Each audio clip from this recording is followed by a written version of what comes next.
Subscribe करें और bell दबाएं ताकि कोई खबर रह न जाए। साहब, आपकी जानिब आना चाहूंगा। के हवाले से सरवत साहब भी बात कर रहे थे। आप समझते हैं कि जो जमातें हैं, चाहे वो अपोजिशन की जमातें हों, चाहे वो हुकूमती जमात हो या उनके इत्तेहादी हों, क्या वो इलेक्शन की शफाफियत के लिए ज़हनी तौर पर तैयार हैं? क्या वो प्रैक्टिकली चाहते भी हैं कि इलेक्शन साफ और शफाफ हो? क्योंकि अभी तो पाकिस्तान तहरीक इंसाफ बातें कर रही है कि हम चाहते हैं और हमारे वोटर्स को खरीदा जाता है और वीडियोस भी सामने आती हैं, लेकिन यही कुछ बलूचिस्तान और चेयरमैन सेनेट के इलेक्शन में भी हमें देखने को मिलता है कि पाकिस्तान पीपल्स पार्टी और पाकिस्तान तहरीक इंसाफ दोनों मिलकर उसमें भरपूर हिस्सा लेते हैं। तो क्या जमातें जो है हमारी पॉलिटिकल, वो भी क्या चाहती हैं कि शफाफ इलेक्शन हो, या फिर उनकी जानिब से ही विल ही मौजूद नहीं है? देखें, उस वक्त चाहती हैं जब वो खुद हुकूमत में होती हैं, लेकिन जब वो अपोजिशन में होती हैं तो वो ये नहीं चाहती। ये जो हमारे स्टैंडर्ड्स हैं ये गलत हैं। सबसे पहली बात जो अभी जमील कर रहे थे कि पीटीआई किसी तरीके से अरेंज कर लेगी और जीत जाएगी और उसके बाद उसके लिए चीज़ें बहुत आसान हो जाएंगी। मैं इस पे जमील से थोड़ा सा डिफ़र करूँगा, क्योंकि देखें, दो चीज़ें जहन में रखें। इस सेनेट की हफीज़ शेख की सीट या गेलानी साहब का इलेक्शन एक हदफ नहीं है। इसके बाद चेयरमैन सेनेट का इंतखाब है। अगर हुकूमत अपने तमाम नंबर्स हासिल कर लेती है, बलूचिस्तान से उसे जितनी सीटें मिलनी हैं वो मिल जाती हैं, सिंध से जो उसको मिलनी है वो मिल जाती हैं, सारे नंबर्स इक्वल कर ले, तो उसको सिर्फ 2 वोटों की अक्सरियत मिलती है सेनेट में अपना चेयरमैन सेनेट और डिप्टी चेयरमैन लाने के लिए। और फिर जब लेजिस्लेशन की बात होती है, जिस तरीके से आज लोग गायब हो रहे हैं और गैर हाजिर हो रहे हैं, लेजिस्लेशन के वक्त भी यही होता है। तो चीज़ें इतनी स्मूथ पीटीआई के लिए इस मार्च के ऑनवर्ड्स भी नहीं होंगी। हाँ, पीटीआई को एक बहुत बड़ा सबक ये ज़रूर मिला है कि पिछले 2.5 साल उन्होंने किसी किस्म की लेजिस्लेशन इस ग्राउंड पे नहीं की कि जी हमारे पास अक्सरियत नहीं है। अगर मार्च ऑनवर्ड्स उन्हें अक्सरियत मिल जाती है और फिर वो नहीं कर पाते तो फिर उनके लिए, चूंकि पीडीएम, देखें, पीडीएम को कोई रिलीफ नहीं मिला। अगर रिलीफ मिला है तो 2 बड़ी पार्टियों को मिला है। मेरी ओपिनियन में एक बार फिर मौलाना जो है बैठे हाथ मलते हुए दोनों बड़ी पार्टियों को देख रहे हैं और दोनों ने अपने मफादात के लिए मौलाना का बड़ा बेहतरीन, मौलाना समेत जो छोटी जमातें हैं, अगर पीडीएम इतनी ही यकजा होती, अगर जो पीडीएम पोर्ट्रे कर रही है इस वक्त, अवामी नेशनल पार्टी बलूचिस्तान में जो है वो हुक्मरान इत्तेहाद के साथ मिल के इलेक्शन लड़ रही है और 4 एमपीएस के साथ अपना एक सेनेटर लाने की कोशिश कर रही है। तो एएनपी को पीडीएम के साथ होना चाहिए था, बलूचिस्तान अवामी पार्टी के साथ नहीं। पाकिस्तान तहरीक इंसाफ ने कितनी पॉलिटिकल गलतियां की हैं कि बलूचिस्तान जहां पे बहुत आसानी से उनका जनरल सेनेटर आ सकता था, उन्होंने उसको टिकट देने लेने के मामले में अपना वो खराब कर लिया। अब सुनने में ये आ रहा है कि मुमकिन तौर पर अब्दुल कादिर जब जीतेंगे आज़ाद हैसियत में तो वो शमूलियत कर लेंगे पाकिस्तान तहरीक इंसाफ में, मुमकिन तौर पर यह कहा जा रहा है। लेकिन देखें, जब आपके पास पॉलिटिकल माइंड्स नहीं होते हैं तो आपको पॉलिटिकल फैसले करने में मुश्किल होती है। पाकिस्तान तहरीक इंसाफ का पहला एक्सपीरियंस है और चलें, वो आज हफीज शेख साहब भी जीत जाते हैं, वो अपने नंबर्स भी पूरे कर लेते हैं। आगे मार्च के ऑनवर्ड्स उनके पास प्लानिंग होनी चाहिए कि मजीद 2.5 साल उन्होंने क्या करना है। बिल्कुल, आप ठीक है, आपका पॉइंट आ गया।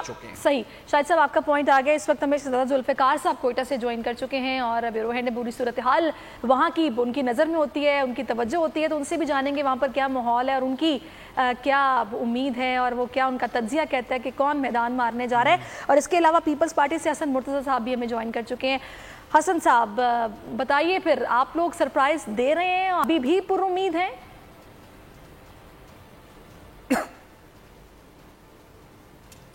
हसन मुर्तज़ा साहब जी, आप पुरुम्मीद हैं, सरप्राइज दे रहे हैं फिर आज? बहुत शुक्रिया जी। देखें, सियासत में कोई सरप्राइज नहीं होता, कोई इस किस्म की अनहोनियां नहीं होती। आपके सामने है कि इस वक्त जो पीटीआई की हुकूमत है उनके पास असेंबली के अंदर एक अददी अक्सरियत हासिल है उनको, और उसमें अगर उनका कोई सेनेटर बन जाता है तो ये कोई होनी भी नहीं है, और अगर वो नहीं बन पाता तो ये पाकिस्तान की सियासत में कोई इतना वो सरप्राइज भी नहीं होगा।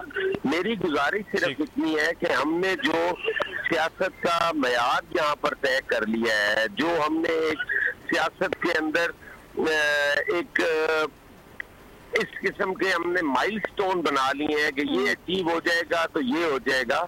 हमें तो चाहिए कि इस मुल्क की सियासत में बेहतरी लाने के लिए अपना किरदार अदा करें, इसमें गुड लेजिस्लेशन के हवाले से हम करें।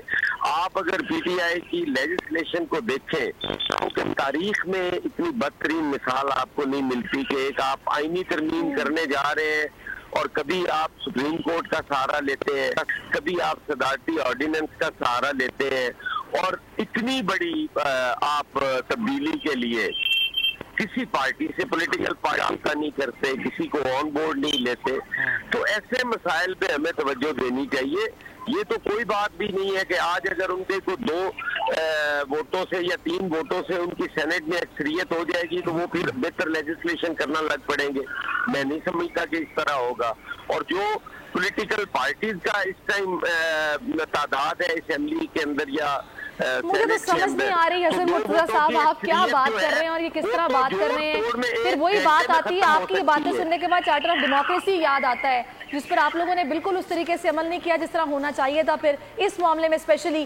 اور سرپرائز کی جہاں تک آپ بات کر رہے ہیں، بلاول بھٹو زرداری کل سے یوسف رضا گیلانی بار بار یہ بول رہے ہیں، یہاں تک کہ سندھ اسمبلی میں آج مٹھائیاں بٹ گئی ہیں کہ بھئی ہم لوگ جیت رہے ہیں، ان کو شکست ہو گئی ہے۔ بہت شکریہ آپ کا حسن مرتضیٰ صاحب۔ ذوالفقار صاحب آپ کی جانب آنا چاہوں گا، بلوچستان میں اس وقت اندرونی خبریں آپ کے پاس کیا ہے؟ کیا کچھ ہو رہا ہے بلوچستان اسمبلی میں؟ بلوچستان اسمبلی سے کچھ اپسیٹ ہوتا ہوا آپ کو دکھائی دے رہا ہے یا پھر سموتھ سیلنگ وہاں پر چل رہی ہے؟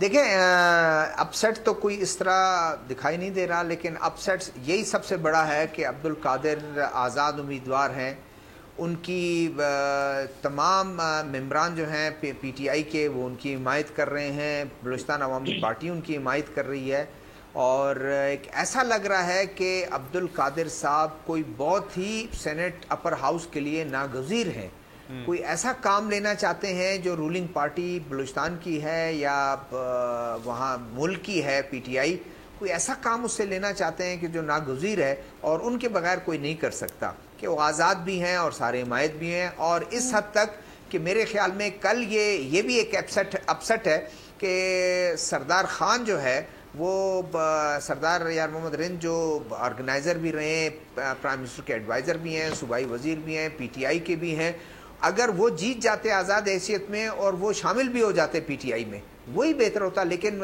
ان کو بٹھا دیا گیا ہے، اور اب لامالا جو ہے وہ تمام لوگ جو ہے وہ ان کو ووٹ کریں گے۔ اور دوسری بات یہ ہے کہ 8 نشستوں پر ابھی تک گورنمنٹ ایکسپیکٹ کر رہی ہے کہ 12 میں سے 8 نشستیں ہماری ہوں گی، ایک جو ہے وہ ٹیکنوکریٹ، بلکہ ٹیکنوکریٹ پہ 2 پہ وہ سمجھتے ہیں کہ ہمیں مل جائیں، اور جبکہ خواتین پر 1 اور ایک مائنورٹی کی 1 ہی سیٹ ہے اس پر وہ آ جائیں گے۔ دیکھتے ہیں پھر 5 بجے تک کیا فیصلہ ہوتا ہے اور کیا نتائج سامنے آتے ہیں، اور یہ نتائج جو ہیں یہ آگے والے جو دن ہیں، آگے والا جو ٹینیور ہے حکومت کا، اس کا آج کے نتائج فیصلہ کریں گے کام کس طرح ہونا ہے، اگلی حکمت عملی کیا ہوگی، کیا لاہ عمل، کیا پلان سامنے آئے گا۔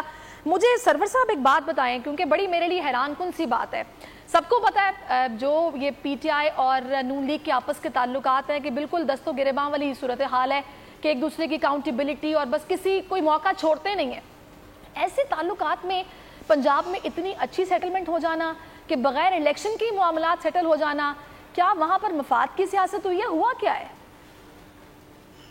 نہیں، یقیناً یہ ایک تو افسوس کی بات ہے کہ جو انتخابی سلسلہ ہے، جو پروسیس ہے، الیکٹورل پروسیس ہے، جو ہمارے قوانین ہیں اس کے مطابق انتخابات ہونے چاہیے، یہ تو ایک حوالے سے اگر دیکھا جائے تو ظاہر ہے کچھ پی ٹی آئی اور پی ایم ایل این جو ملکی سطح پر اور ہر حوالے سے ایک دوسرے کے دشمن لگتے ہیں عوام کو، لیکن چپ چپیتے جو ہے وہ بارگن کرتے ہیں اور پنجاب کے جو سینیٹرز ہیں ان کا چناؤ نہیں ہونے دیتے، اور وہ ایک قسم کی بندر بانٹ ہی ہے جس کی بنا پر وہ اپنے سینیٹرز الیکٹ کروا لیتے ہیں۔ تو یہ جو آپ پہلے شفافیت کی بات کر رہے تھے تو وہ شفافیت کہاں ہے؟ کیونکہ اگر 59(2) جو آرٹیکل ہے آئین کا، اس میں تو صاف لکھا ہے کہ متناسب نمائندگی سے ان کے چناؤ ہوں گے، تو پھر یہ آزاد امیدوار کہاں سے آ جاتے ہیں؟ تو میں سمجھتا ہوں کہ پاکستان کے آئین میں اور جو 2017 کا الیکشنز ایکٹ ساری سیاسی جماعتیں مل کے لے کے آئیں، انہوں نے جو ہمارے آئین کے اندر تضادات ہیں الیکٹورل سسٹم کے لحاظ سے اور جو خامیاں ہیں ان کو دور کرنے کی بالکل کوشش نہیں کی۔ سبسکرائب کریں اور بیل دبائیں تاکہ کوئی خبر رہ نہ جائے۔